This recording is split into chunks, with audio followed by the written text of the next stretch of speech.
موت آنی ہے، ہم سب نے مرنا ہے، موت کا پیالہ پینا ہے۔ آپ کبھی اس بات کا تصور کیا کریں نا کہ میری روح نکل رہی ہے، میرے کپڑے اتارے جا رہے ہیں اور مجھے غسل دیا جا رہا ہے، مجھے کفن پہنایا جا رہا ہے، مجھے قبر میں اتارا جا رہا ہے، جہنم کی کھڑکی کھل رہی ہے، جنت کی کھڑکی کھل رہی ہے، فرشتے حساب لینے کے لیے آ رہے ہیں۔ مجھے کسی نے کہا کہ جی مجھ سے گناہ بہت ہوتے ہیں، زنا کرنے کو بہت دل کرتا ہے اور بہت ساری برائیاں مجھ سے ہو جاتی ہیں، میں کیا کروں؟ جان نہیں چھوٹ رہی اس سے۔ بیان سنتے ہیں، تھوڑی دیر اس کا اثر ہوتا ہے، پھر طبیعت ویسی کی ویسی ہو جاتی ہے، پھر برائی کے بہانے ڈھونڈتا ہوں، تو کیا کروں میں نے ان کو یہ طریقہ بتایا۔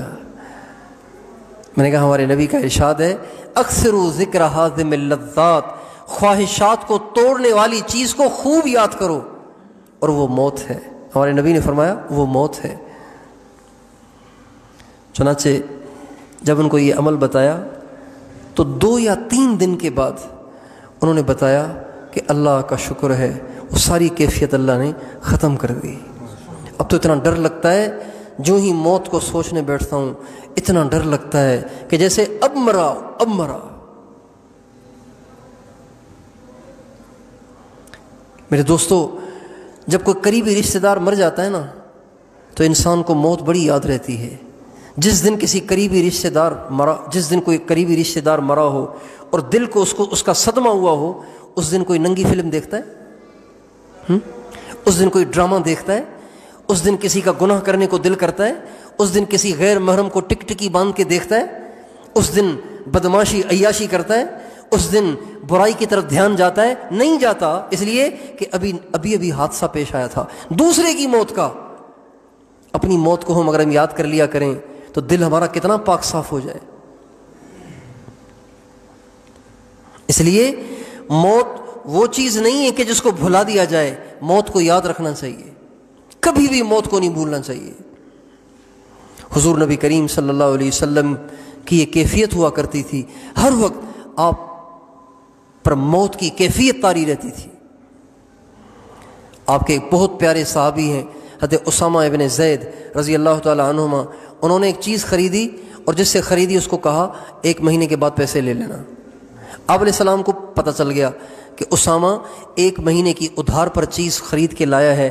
آپ علیہ السلام نے صحابہ کے سامنے بھرے مجمع میں فرمایا، لوگو ان اسامۃ لطویل الامل، اسامہ کی امیدیں تو بہت لمبی ہو گئی ہیں، 1 مہینے تک اس کو جیتے رہنے کا یقین ہے، حالانکہ میں اللہ کا محبوب ہوں، مجھے اتنا بھروسہ نہیں ہے کہ 1 قدم اٹھاتا ہوں اس کو زمین پہ رکھ سکوں گا یا کہ نہیں، لقمہ منہ میں ڈالتا ہوں پتہ نہیں اس کو چبا کے نگل بھی سکوں گا کہ نہیں۔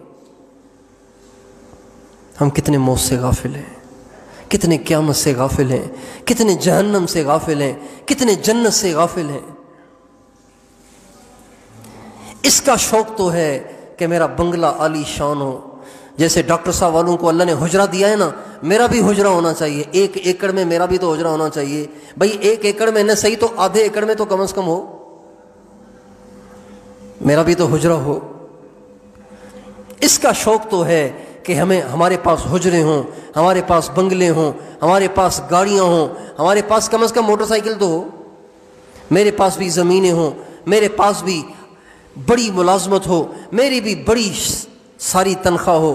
اس کا شوق تو ہے، اس کا شوق نہیں ہے کہ جنت میں مجھے حضور کا پڑوس مل جائے۔